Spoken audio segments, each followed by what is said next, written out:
Halo semuanya, balik lagi di After Rest. Kali ini gue juga akan ngebahas soal bagaimana sesi hari Jumat MotoGP Mandalika 2025 atau di sesi praktisnya ya. Nah, hasilnya di sesi praktis yang pertama ada Marco Bezzecchi, kedua ada Fermin Aldeguer dan juga Pedro Acosta di tempat ketiga. Sebelum lanjut lagi, ini gue bahas dulu terkait dengan data-data dari MotoGP. Oke, teman-teman, kita lihat dulu untuk data dari MotoGP, yaitu di sesi praktis MotoGP Mandalika 2025. Yang pertama tadi ada Marco Bezzecchi, ini catatan waktunya 1 menit 29,240 detik. Kemudian ada posisi kedua ada Fermin Aldeguer, ini gapnya 0,408 detik. Kemudian juga ada Pedro Acosta di posisi ketiga, yaitu 0,424 detik, ini gapnya dari Marco Bezzecchi. Dan kalau kita lihat untuk para pembalap lainnya, kayak misalkan Marc Marquez gitu ya. Marc Marquez ini cukup struggling ya di posisi ke-11 dan ini posisinya gapnya 0,813. Sementara untuk Alex Marquez ini di posisi ke-10 ya. Untuk catatan waktunya gapnya 0,745. Dan kita lihat lagi ada Pecco Bagnaia. Pecco Bagnaia itu di posisi ke-17. Ini juga gapnya lumayan 1,256 gitu. Nanti kita juga akan ungkapin ya apa sebenarnya menjadi alasan dari Pecco Bagnaia juga. Nah, itu untuk hasilnya ya tadi. Posisi 1 Marco Bezzecchi, Fermin Aldeguer, Acosta, Luca Marini keempat, ada Raul Fernandez kelima, Juan Mir keenam, Fabio Quartararo ketujuh, Alex Rins ke-8, Miguel Oliveira ke-9. Ini Morbidelli juga ke-12, Brad Binder tadi ke-13, Johan Zarco 14, Enea Bastianini ini 15, Jack Miller 16, kemudian juga Fabio Di Gia 18 ya, setelah Pecco Bagnaia di 17. Ada Maverick Vinales di 19 dan juga Songkia Chandra di 20. Dan ada dua pembalap ya yang nggak ikutan di MotoGP Mandalika, yaitu ada Jorge Martin karena masih pemulihan cedera pasca kemarin dia crash, dan katanya di Phillip Island pun juga Jorge Martin belum bisa untuk hadir gitu ya atau ikut balapan. Dan satu lagi ada Ai Ogura karena Ai Ogura juga masih sakit katanya jarinya. Oke, lanjut kita ke analisisnya terkait dengan apa-apa aja sih ban yang dipakai sama para pembalap gitu ya. Ini terkait dengan chronological analysis of performance-nya. Marco Bezzecchi. Kita lihat Marco Bezzecchi awalnya itu pakai medium dan juga medium ya, berarti medium-medium ban depan dan juga belakangnya. Tapi terakhir kemudian dia pakai soft, dia pakai coba soft dan juga soft gitu. Tadi juga Marc Marquez juga pakai soft sih. Fermin Aldeguer kita lihat dia langsung pakai soft ya, soft sampai akhirnya terakhir dia juga pakai bannya soft juga. Pedro Acosta dia pakai medium awalnya, kemudian terakhir dia pakai soft. Kalau kita lihat untuk Marc Marquez ini awalnya dia bahkan ban depannya dia coba pakai soft gitu, kemudian ban belakangnya dia pakai medium, tapi kemudian terakhir itu Marc Marquez pakai ban soft gitu. Kalau Pecco Bagnaia, sebentar, Pecco. Nah, kalau Pecco kita lihat untuk awalnya gitu ya, Pecco pakai soft, langsung pakai soft, kemudian terakhirnya dia juga pakai soft. Nah, itu untuk penggunaan ban di sesi praktis MotoGP Mandalika 2025. Nah, kita bahas lagi lebih dalam karena tadi gue juga ikutan langsung wawancara sama para pembalapnya gitu ya di Media Scrums. Tadi gue juga wawancara langsung sama Marc Marquez ya. Marc Marquez ini tadi juga dia bilang sebenarnya strateginya untuk hari ini itu adalah enggak crash dua kali. Kalau kita lihat tadi di sesi praktis, Marc Marquez ini sempat crash di tikungan ke-10, kemudian juga crash di tikungan kelima, dan crash keduanya Marc Marquez itu cukup keras gitu ya. Dan kalau katanya Marc Marquez, strateginya tadi ya, dia sebenarnya nggak mau crash dua kali, tapi kemudian karena udah crash dua kali, strateginya jadi bubar. Dan dia bilang kalau besok ini kan menjadi hari yang lainnya gitu. Dan dia bilang tuh ketika pakai ban yang kedua tadi di sesi praktis, memang dia lebih oke, dan juga sempat untuk ke kualifikasi kedua. Tapi karena masalahnya ada beberapa yellow flag gitu ya yang dikibarkan berturut-turut, maka dari itu dia catatan waktunya nggak bisa sampai ke kualifikasi kedua. Jadi dia harus ke kualifikasi satu dulu di posisi ke-11.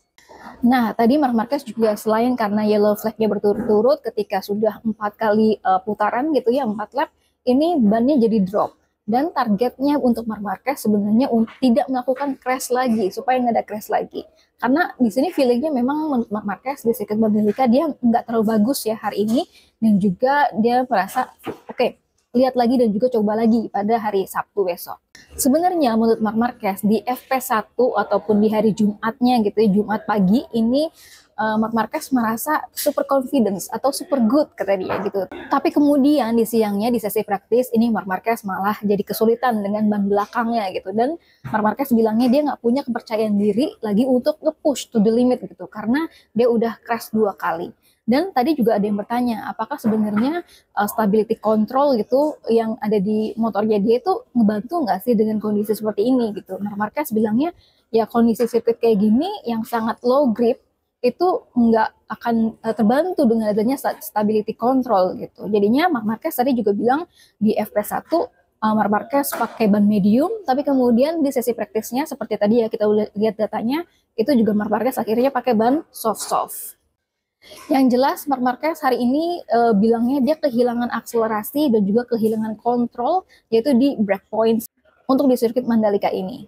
Jadi tadi gue juga bertanya langsung ya ke Marc Marquez, tapi karena ini di media scrum nggak boleh video, jadi cuma bisa rekam suaranya aja dan juga foto-foto. Jadi tadi tuh gue nanya soal gimana sih target dia di sprint race dan juga apakah dia akan coba nge-push karena kan memang di sirkuit Mandalika ini Marc Marquez belum pernah finish gitu. Nah tadi juga dijawab sama Marc Marquez, karena tadi ya karena nggak boleh ada videonya, ini gue kasih cuplikannya aja pertanyaan gue dan juga jawaban Marc Marquez. Do you think you will in the top again in a sprint race maybe? No, Okay. because I don't feel to push again. So this circuit, I start optimistic this weekend, but it's not my circuit. Just wanna pass the weekend and wait until Australia. But do you want to try because you never finish in here? No, of course I will try. Of course tomorrow I will start to push and I can crash again. But because I cannot go out to the track and just thinking to don't crash, and I go out and I will push again. But from 11 you cannot go to the top straight away, especially Svetjeki that is flying. Then we are there, but if we can finish in the top 5, will be a success. You will have to go through Q1 in qualifying, or is that going to affect your preparations for tomorrow? Yeah, main target was try to jump on Q2 because Q1 will be difficult to pass. A lot of fast riders there, and yeah, let's see tomorrow morning where we are and what we can do. Physically okay? No. It's too stiff. A bit. The second high side was not the best one. Good luck, Mark. Thank you. Tadi tuh rasanya memang gimana ya, secara juara dunia MotoGP 2025 itu ada di depan mata, kemudian juga kita bisa bertanya langsung gitu sama Marc Marquez. Wah, rasanya emang ada deg-degan gitu ya, apalagi ketika Marc Marquez menatap mata gue saat dia jawab pertanyaan itu nggak bisa diutarain sama kata-kata. Oke, kita lanjut ke Pecco Bagnaia. Pecco Bagnaia tadi hadir tiba di media scrums ini dengan wajah yang cukup penuh senyum gitu ya, meskipun hasil dari praktis Pecco Bagnaia ini di posisi ke-17. Nah, Pecco juga bilang ini tentunya jadi Jumat yang sulit gitu buat Pecco Bagnaia, dan juga dia merasa aneh karena secara teori harusnya setup motornya itu berfungsi dengan baik seperti di Motegi gitu ya, tapi untuk di sirkuit Mandalika ini dia malah merasa seperti saat balapan di Misano gitu, yang memang dia udah pakai settingan motor yang berbeda tapi nggak works gitu. Dan katanya Pecco Bagnaia dia tetap akan bekerja keras dan tentunya memahami kenapa bisa aneh gitu ya untuk hari Jumat ini gitu. Tadi Pecco Bagnaia juga ditanya gitu soal sekarang kita tahu gitu lo pakai apa di tes Misano, karena kan Uccio Salucci VR46 ini udah mengungkap kalau misalkan di tes Misano Pecco Bagnaia itu mencoba gitu ya GP24-nya Franco Morbidelli di tes Misano gitu. Waktu kemarin kan memang Pecco Bagnaia bilangnya dia tidak mengkonfirmasi hal itu. Dan tadi ditanya lagi sama teman-teman media, apakah benar seperti itu? Nah, jawabannya Pecco Bagnaia adalah Pecco bilang dia cuma pembalap. Jadi dia cuma fokus untuk riding aja. Sementara untuk sisi teknisnya, dia bilang silakan tanya ke Gigi Dall'Igna. Dia nggak mau jawab soal sisi teknis, dan dia bilang dia hanya bilang apa yang tim dia bilang gitu ke Pecco Bagnaia. Dan di sini Pecco juga bilang dia nggak mau untuk mengutak-atik motornya sampai hari Sabtu. Ini juga masih konsisten apa yang dibilang sama Pecco Bagnaia. Dan kalau misalkan kita lihat ya, tadi Fermin Aldeguer itu kan di posisi kedua. Nah, data-data dari Fermin Aldeguer ini juga akan dipelajari dan juga dianalisis oleh Pecco Bagnaia malam ini supaya di sesi FP2 dan juga kualifikasi pertama ini bisa setidaknya Pecco Bagnaia ini bisa masuk ke kualifikasi kedua. Nah, untuk Pedro Acosta yang berada di posisi ketiga, tadi dia juga bilang meski berada di posisi ketiga gitu, tapi dia tetap akan mewaspadai Pecco Bagnaia dan juga Marc Marquez. Nah, untuk yang terakhir ini ada pernyataan dari Alex Marquez. Alex Marquez dia bilangnya tahun lalu memang ini menjadi kesulitan besar ya di sirkuit Mandalika gitu, tapi tahun ini dia merasa jauh lebih baik dan juga lebih memahami motor dan juga lebih konsisten. Meski tertinggal dari dua sektor gitu ya, di sektor kedua dibandingkan dengan Marco Bezzecchi. Dan tadi juga Alex Marquez ini sedikit menjelaskan bagaimana penggunaan ban medium dan juga ban soft di sirkuit Mandalika ini.